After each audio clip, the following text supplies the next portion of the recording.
ನಾಳೆ ಒಂದು ದಿನ ಚಿತ್ರರಂಗದ ಚಟುವಟಿಕೆ ಬಂದ್. ಎಲ್ಲ ಕಲಾವಿದರಿಗೂ ಕೂಡ ನಾನು ಮನವಿಯನ್ನ ಮಾಡ್ತೇನೆ. ದ್ವಾರಕೀಶ್ ಅವರ ನಿಧನದ ಹಿನ್ನೆಲೆಯಲ್ಲಿ ಫಿಲ್ಮ್ ಚೇಂಬರ್ ಅಧ್ಯಕ್ಷ ಎನ್ಎಂ ಸುರೇಶ್ ಅವರು ಹೇಳಿಕೆಯನ್ನು ಕೊಟ್ಟಿದ್ದಾರೆ.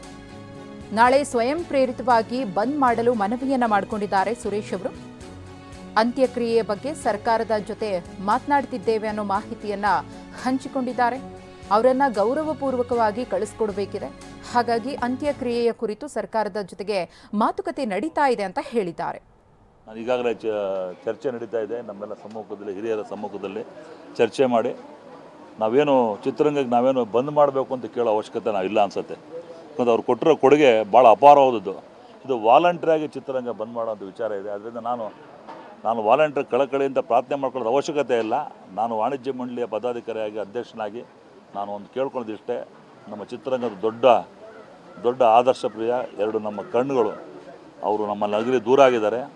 ಅವ್ರಿಗೆ ಗೌರವಪೂರ್ವಕವಾಗಿ ನಾಳೆ ನಾವು ಚಿತ್ರರಂಗ ಒಂದಿನ ಸಾಂಕೇತಿಕವಾಗಿ ಬಂದ್ ಮಾಡೋದ್ರ ಮೂಲಕ ನಾವು ಚಿತ್ರಮಂದಿರ ಇರ್ಬೋದು, ನಮ್ಮ ಶೂಟಿಂಗ್ಗಳಿರ್ಬೋದು, ಅದು ಇನ್ನೇ ಅದು ತೊಂದರೆ ಆಗಿದೆ. ಯಾರು ತೊಂದರೆ ಆಗದ ರೀತಿಯಲ್ಲಿ ಏನು ಶೂಟಿಂಗ್ ಎಲ್ಲ ಚಿತ್ರಮಂದಿರ ಆದರೆ ಚಿತ್ರಮಂದಿರಗಳು ಅವರು ಬಂದಿಸಿದ್ರೆ ನಾವು ಫೋರ್ಸ್ ಮಾಡಿ ಯಾವುದು ಹೇಳೋವಂಥ ವಿಚಾರ ಯಾವುದೂ ಇಲ್ಲ. ಇದರಲ್ಲಿ ಅವರು ಎಲ್ಲರೂ ಆಸ್ತಿ ಅವರು ಅಂತ ಒಂದು ದೊಡ್ಡ ವ್ಯಕ್ತಿ ಕಳ್ಕೊಂಡಿರೋದ್ರಿಂದ ನಾವು ವಾಲಂಟ್ರಿ ಕೇಳ್ಕೊಂತೀವಿ. ಯಾರೋ ವಾಲಂಟ್ರಿ ಚಿತ್ರಮಂದಿರಕ್ಕೆ ಮತ್ತು ವಾಲಂಟ್ರಿ ಎಲ್ಲರೂ ಶೂಟಿಂಗಿಗೆ ತೊಂದರೆ ಆಗದ ರೀತಿಯಲ್ಲಿ ಹೊರಗಡೆ ಯಾವುದೇ ತೊಂದರೆ ಇಲ್ಲದಂಗೆ ನಾವು ವಾಣಿಜ್ಯ ಮಂಡಳಿ ಕೂಡ ನಾವು ನಾಳೆ ರಜಾ ಘೋಷಣೆ ಮಾಡ್ತಾ ಇದ್ದೀವಿ.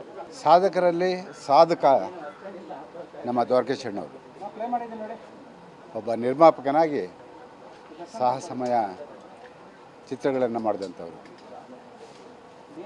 ಅಂಗೈಯಾಗ್ಲ ಮಾರುಕಟ್ಟೆ ಇದ್ದಂಥ ಕನ್ನಡ ಚಿತ್ರರಂಗಕ್ಕೆ ಮಾರುಕಟ್ಟೆಯನ್ನು ತಂದುಕೊಟ್ಟಂಥವರು.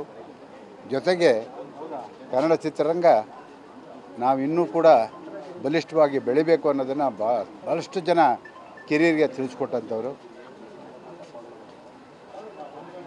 ಕನ್ನಡ ಚಿತ್ರರಂಗ ಹೊರದೇಶದಲ್ಲಿ ಚಿತ್ರೀಕರಣ ನಡೆಯೋದಕ್ಕೆ ಬುನಾದಿ ಹಾಕಿದಂಥವರು ನಮ್ಮ ದ್ವಾರಕೀಶ್ ಅಣ್ಣ. ಅವರು ಸುಮಾರು 53 ಚಿತ್ರಗಳನ್ನು ನಿರ್ಮಾಣ ಮಾಡಿದ್ದಾರೆ. ಎಲ್ಲ ಭಾಷೆ ಚಿತ್ರಗಳನ್ನು ನಿರ್ಮಾಣ ಮಾಡಿದ್ದಾರೆ. ಎಲ್ಲ ನಾಯಕರನ್ನು ಕೂಡ ಬೆಳೆಸಿದ್ದಾರೆ. ಅನೇಕ ಏಳು ಬೀಳುಗಳನ್ನು ಕಂಡಂಥವ್ರು ನಮ್ಮ ದ್ವಾರಕೀಶ್ ಅಣ್ಣವರು. ಆದರೆ ಯಾವತ್ತೂ ಕೂಡ ಧೈರ್ಯಗೆಡಲಿಲ್ಲ. ಸೋತಾಗ ಕುಗ್ಗಲಿಲ್ಲ, ಗೆದ್ದಾಗ ಹಿಗ್ಗಲಿಲ್ಲ. ಅಂಥ ಒಬ್ಬ ಧೀಮಂತ ನಿರ್ಮಾಪಕ.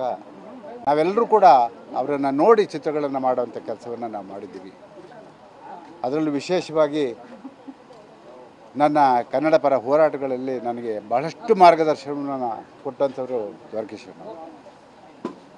ಇವತ್ತು ಅವರಿಲ್ಲ ಅಂತ ನಾವ್ಯಾರೂ ಕೂಡ ಧೃತಿಗೆಡೋದು ಬೇಡ. ಅವರ ಆದರ್ಶಗಳನ್ನು ಇಟ್ಕೊಂಡು ಕನ್ನಡ ಚಿತ್ರರಂಗ ಬೆಳಿಬೇಕಾಗಿದೆ. ಆ ನಿಟ್ಟಿನಲ್ಲಿ ನಾವೆಲ್ಲರೂ ಕೂಡ ಅವರ ದುಃಖದಲ್ಲಿ ಭಾಗಿಯಾಗಿದ್ದೀವಿ. ಬಹುಶಃ ನಮ್ಮ ದ್ವಾರಕೀಶ್ ಅಣ್ಣವರು ಒಂದು ಬೆನ್ನೆಲುಬಾಗಿದ್ದರು ಚಿತ್ರರಂಗಕ್ಕೆ. ಇನ್ನೂ ಮಾರ್ಗದರ್ಶನ ಬೇಕಾಗಿತ್ತು. ಆದರೆ ವಿಧಿ ನಾವು ಹೇಳ್ದಂಗೆ ಕೇಳಲ್ಲ. ಭಗವಂತ ಪ್ರೀತಿಯಿಂದ ಅವ್ರನ್ನ ಕರ್ಕೊಂಡಿದ್ದಾನೆ. ಅವರ ಆತ್ಮಕ್ಕೆ ಶಾಂತಿ ಸಿಗಲಿ ಮತ್ತು ಅವರ ಮಕ್ಕಳು, ಅವರ ಕುಟುಂಬಕ್ಕೆ ದ್ವಾರಕೀಶ್ ಅಣ್ಣವರ ಅಗಲಿಕೆಯನ್ನು ಭರಿಸುವಂಥ ಶಕ್ತಿಯನ್ನು ಭಗವಂತ ನೀಡಲಿ ಅಂತ ಅವರ ಆತ್ಮಕ್ಕೆ ಶಾಂತಿ ಕೊಡ್ತೀನಿ. ಚಲನಚಿತ್ರ ವಾಣಿಜ್ಯ ಮಂಡಳಿ ಮತ್ತು ಚಿತ್ರೋದ್ಯಮದ ಪರವಾಗಿ ಇಡೀ ಕರ್ನಾಟಕದ ಕನ್ನಡಿಗರ ಹಿರಿಯ ನಟ ನಿರ್ಮಾಪಕ ದ್ವಾರಕೀಶ್ ಅವರು ವಿಧಿವಶರಾಗಿದ್ದಾರೆ. ನಾಳೆ ಬೆಳಿಗ್ಗೆ ರವೀಂದ್ರ ಕಲಾಕ್ಷೇತ್ರಕ್ಕೆ ಅವರ ಪಾರ್ಥಿವ ಶರೀರವನ್ನು ರವಾನೆ ಮಾಡಲಾಗುತ್ತೆ. ನಾಳೆ ಬೆಳಿಗ್ಗೆ 7:30ಕ್ಕೆ ರವೀಂದ್ರ ಕಲಾಕ್ಷೇತ್ರಕ್ಕೆ ಪಾರ್ಥಿವ ಶರೀರದ ಸ್ಥಳಾಂತರವಾಗಲಿದೆ. ಇವತ್ತು ಅವರ ನಿವಾಸದಲ್ಲಿಯೇ ಪಾರ್ಥಿವ ಶರೀರವನ್ನು ಇರಿಸಲಾಗುತ್ತೆ. ಮನೆಯಲ್ಲೇ ಅಂತಿಮ ದರ್ಶನವನ್ನು ಪಡೆಯುವವರಿಗೆ ವ್ಯವಸ್ಥೆಯನ್ನು ಮಾಡಲಾಗಿದೆ. ನಾಳೆ ಬೆಳಿಗ್ಗೆ 11:30ರ ನಂತರ ದ್ವಾರಕೀಶ್ ಅವರ ಅಂತ್ಯಕ್ರಿಯೆ ನೆರವೇರುತ್ತೆ. ಹಿರಿಯ ನಟ ನಿರ್ಮಾಪಕ ದ್ವಾರಕೀಶ್ ಅವರು ಇನ್ನಿಲ್ಲ. ಇವತ್ತು ಬೆಳಿಗ್ಗೆ ಕೊನೆ ಉಸಿರೆಳೆದಿದ್ದಾರೆ. ಸದ್ಯಕ್ಕೆ ಅವರ ಪಾರ್ಥಿವ ಶರೀರವನ್ನು ಅವರ ನಿವಾಸದಲ್ಲಿ ಇರಿಸಲಾಗಿದೆ. ಈಗಾಗಲೇ ಅನೇಕ ಗಣ್ಯರು ಆಗಮಿಸಿ ಅವರ ಅಂತಿಮ ದರ್ಶನವನ್ನು ಪಡೆದು ನಮನವನ್ನು ಸಲ್ಲಿಸಿ ಕುಟುಂಬಸ್ಥರಿಗೆ ಸಾಂತ್ವನವನ್ನು ಹೇಳ್ತಿದ್ದಾರೆ. ನಾಳೆ ಬೆಳಿಗ್ಗೆ 7:30ರ ನಂತರ ಅವರ ಪಾರ್ಥಿವ ಶರೀರವನ್ನು ರವೀಂದ್ರ ಕಲಾಕ್ಷೇತ್ರಕ್ಕೆ ಶಿಫ್ಟ್ ಮಾಡಲಾಗುತ್ತೆ. 11:30ರ ನಂತರ ಅಂತ್ಯಕ್ರಿಯೆ ನಡೆಯುತ್ತೆ. ದ್ವಾರಕೀಶ್ ಅವರು ತಾವು ಅಭಿನಯಿಸಿದ ಪ್ರತಿಯೊಂದು ಪಾತ್ರಕ್ಕೂ ಕೂಡ ಜೀವ ತುಂಬಿ ನಟಿಸ್ತಾ ಇದ್ದಂತಹ ಕಲಾವಿದ. ಅವರ ಚಿತ್ರದಲ್ಲಿ ಎಷ್ಟು ಹಾಸ್ಯ ಇರ್ತಾ ಇತ್ತೋ, ಜೀವನಕ್ಕೆ ಬೇಕಾದಂತಹ ಒಂದಷ್ಟು ಮೌಲ್ಯಗಳನ್ನು ತೋರಿಸುವಂತಹ ಕೆಲಸವನ್ನು ಕೂಡ ಮಾಡ್ತಾ ಇದ್ರು. ದ್ವಾರಕೀಶ್ ಅವರ ನಟನೆಯ ಪ್ರತಿಯೊಂದು ಚಿತ್ರವೂ ಕೂಡ ಸಕ್ಸಸ್ ಆಗಿತ್ತು. ಆದರೆ ಮಧ್ಯದಲ್ಲಿ ಒಂದಷ್ಟು ಏರುಪೇರುಗಳನ್ನು ಕಂಡರೂ ಕೂಡ ದ್ವಾರಕೀಶ್ ಅವರು ಯಾವತ್ತೂ ಧೃತಿಗೆಡಲಿಲ್ಲ. ನಾನು ಮತ್ತೆ ಗೆದ್ದೇ ಗೆಲ್ತೀನಿ ಅನ್ನೋ ಭರವಸೆಯೊಂದಿಗೆ ತಮ್ಮ ಒಂದು ಪ್ರಯತ್ನವನ್ನು ಚಿತ್ರರಂಗದಲ್ಲಿ ಮುಂದುವರಿಸ್ತಾರೆ, ಅದರಲ್ಲಿ ಗೆಲ್ತಾರೆ ಕೂಡ. 1966ರಿಂದ 19ರವರೆಗೆ 55 ಚಿತ್ರಗಳ ನಿರ್ಮಾಣವನ್ನು ದ್ವಾರಕೀಶ್ ಅವರು ಮಾಡಿದ್ರು.